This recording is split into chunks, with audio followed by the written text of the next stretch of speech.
Another of the large airships exploded high. Members of the crew fell to the ground. The huge ship lost control and began turning again and again. Soon, it was close to the ground.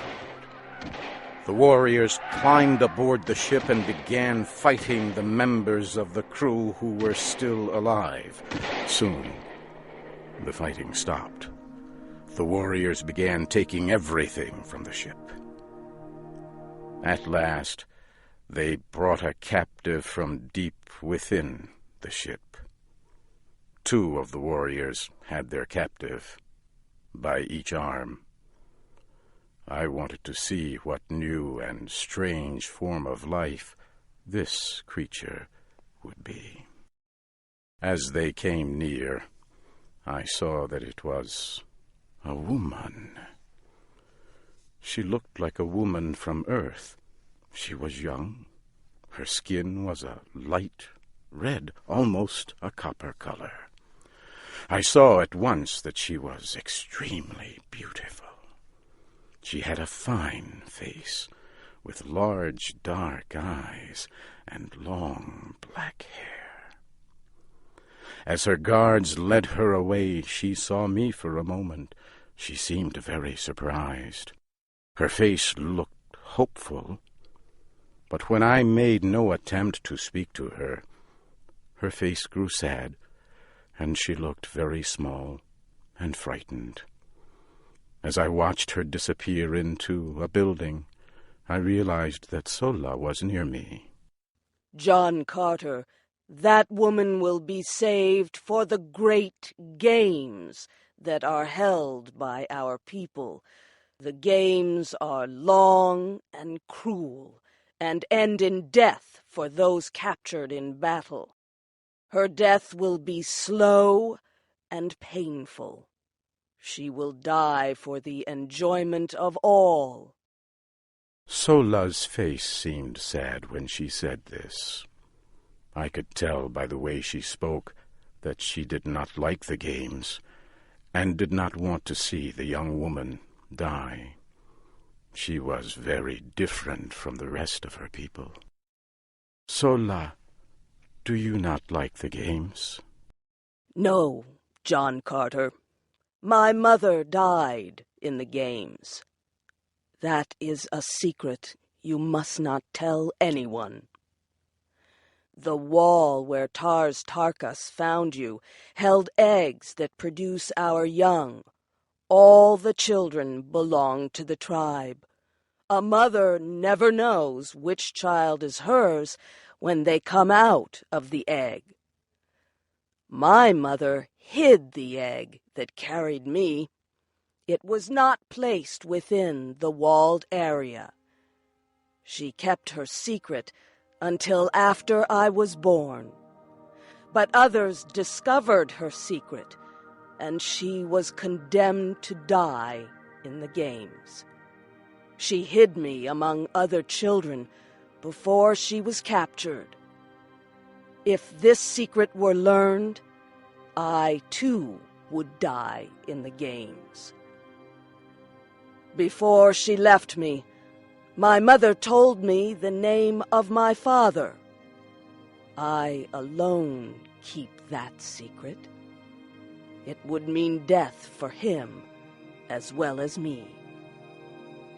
My people are violent and cruel.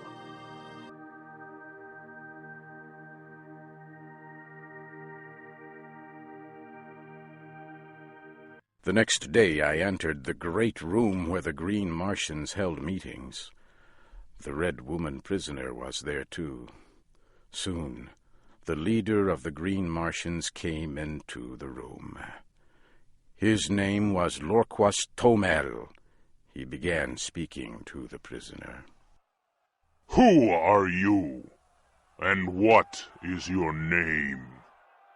I am the Princess Deja Thoris, daughter of Mors Kajak, the ruler of Helium. Our airship was on a scientific flight. We were to study the air and atmosphere.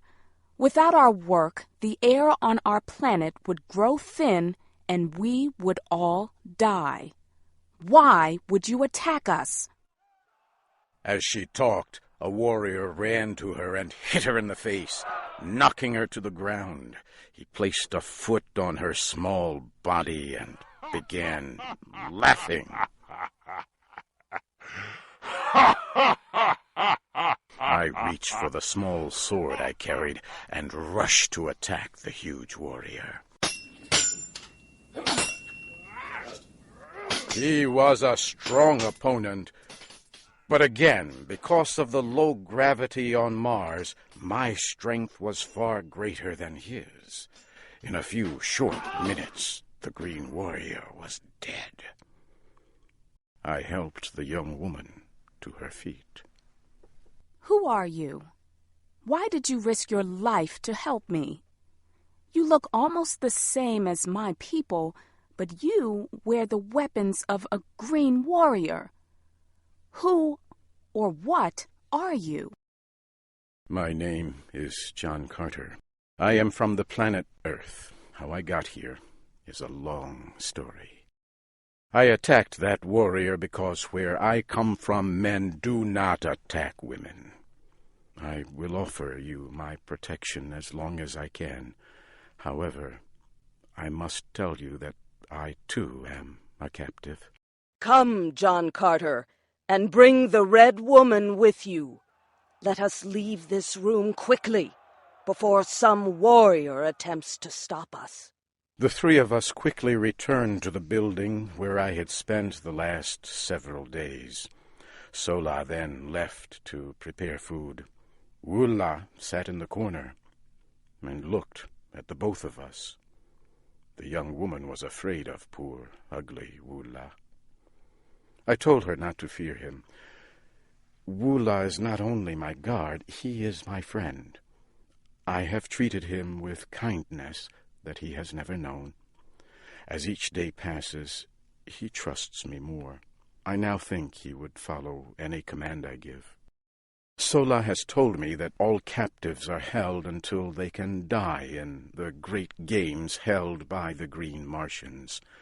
Our only chance to survive is to escape, but we must have Sola's help for our plan to succeed. Yes, if we stay with the Green Warriors, we will both die.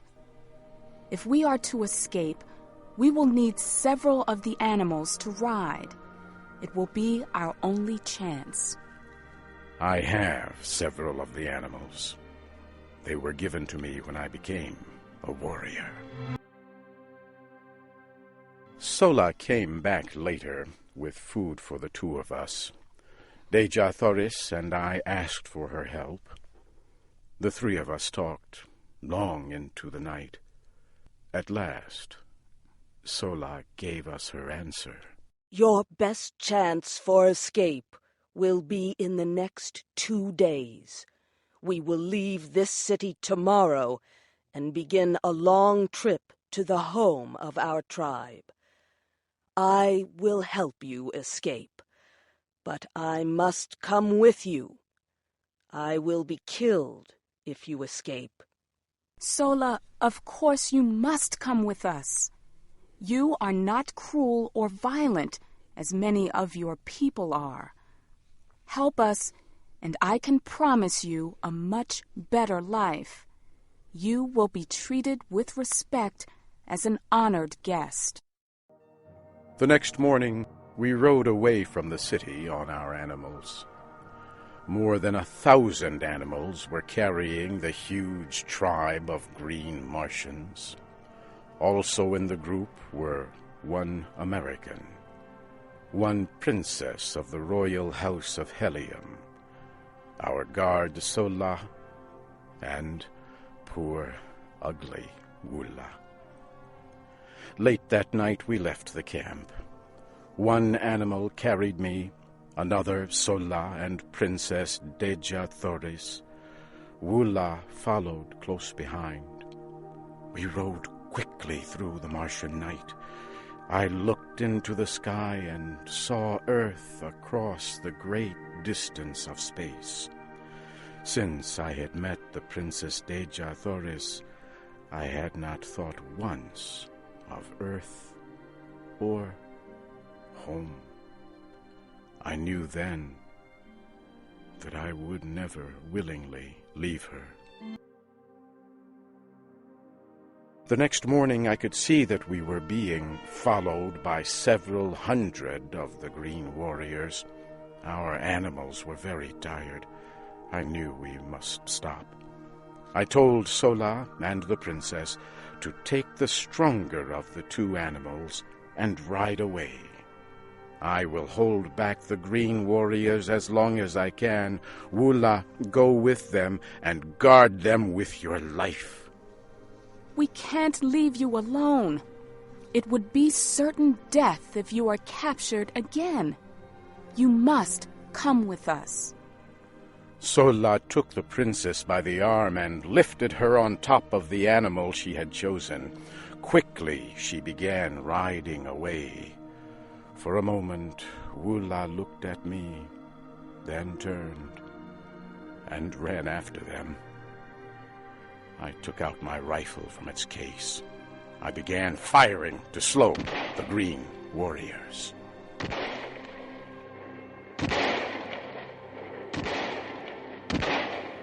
I was able to slow them for more than an hour, but then I had no more ammunition. Soon I was surrounded. A green warrior got off his animal and came toward me. He pulled out his long, thin sword. I reached for mine. As we neared each other, I saw it was Tarkus. He stopped and spoke to me very slowly.